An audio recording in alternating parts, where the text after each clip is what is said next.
flygplan är kvar då.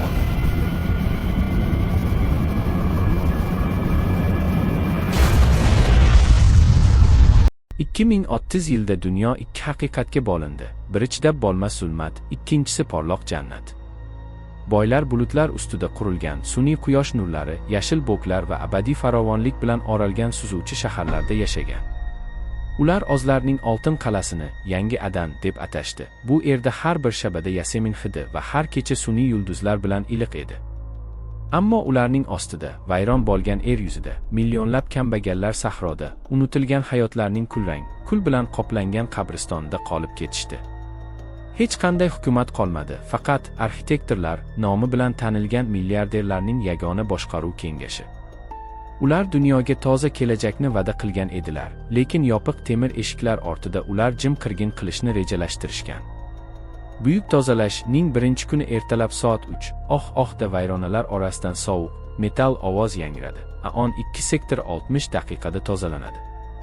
Kambag'allar qora uchuvchisi samolyotlar qonqizil osmonni to'ldirib, tekkan hamma narsani yoqib yuboradigan oq tumanni ko'rmaguncha tozalangan nimani anglatishini bilmas edilar.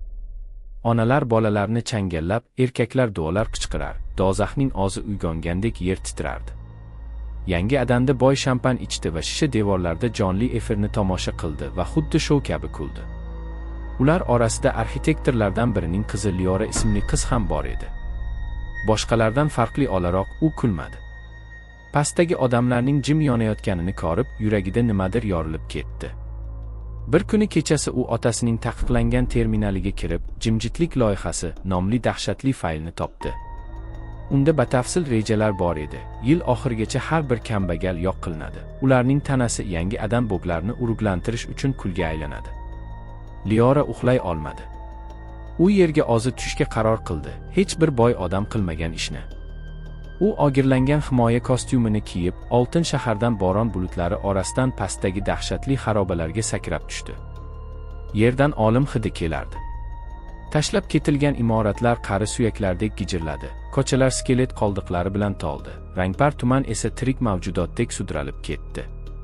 U tirik qolganlar guruhini uchratdi. Ko'zlari ichi bosh bolalar, zanglagan qurolli qariyalar va bitta boy odamning yaxshi bo'lishiga ishonmaydigan Arkan ismli bola. Ular soyalar va shivir-shivirlar labirintiga aylangan metro tunnelida yashirinishgan. Liora ularga ishonishlarini iltimos qildi, lekin ularning yuzlari toshdan yasalgan edi. Keyin yana sirenalar chalindi. Dronlar kelayotgan edi. Omon qolganlar dahshatga tushgan qushlar kabi tarqab ketishdi va Liora tepada mashinalarning metal qichqirigini eshitib, cheksiz zulmatda Arkan bilan yugurdi.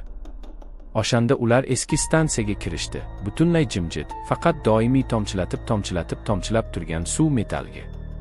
Soyada nimadir siljidi. Tunnel oxirida qora xalat kiygan uzun bo'yli, yuzsiz figura turardi. Uning barmoqlari uzun, boshi g'ayritabiiy. Omon qolganlarni ovlash va ularni issiz yo'q qilish uchun mo'ljallangan. Liora va Arkan qoriqcha otib ketayotganda nafaslarini ushlab, eski avtomat orqasiga yashirinishdi. Uning soyasi suyuq zulmatdek sudralib borardi, qadamlari esa suyak singandek eshitildi.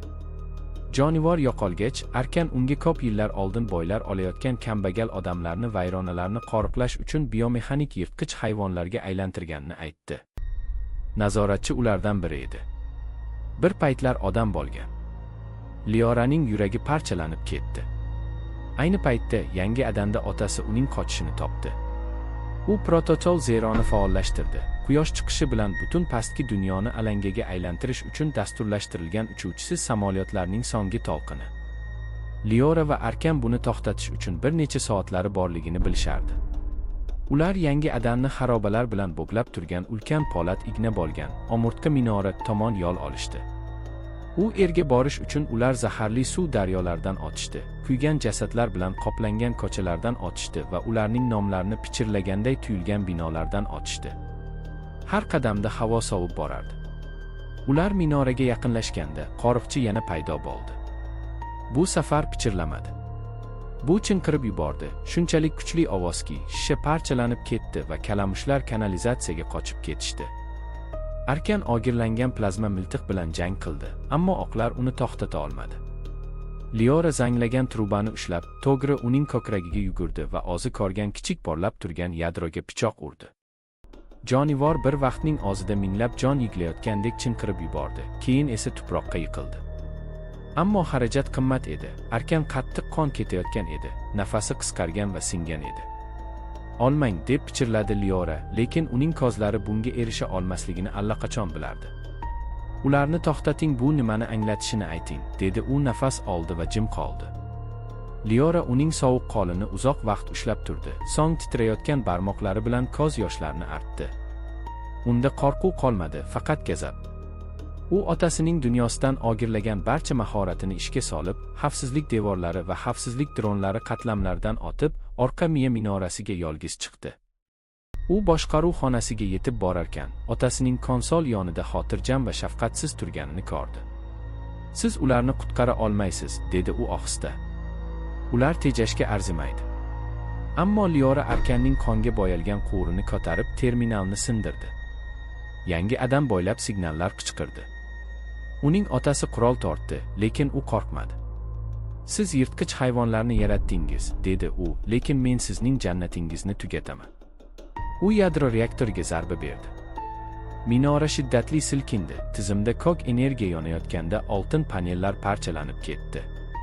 Tashqarida uchuvchisiz samolyotlar olik qushlardek osmondan tushib, yangi adan devorlari yorilib ochildi. O'nlab yillar davomida birinchi marta boylar haqiqiy zulmatni ko'rdilar. Suzib,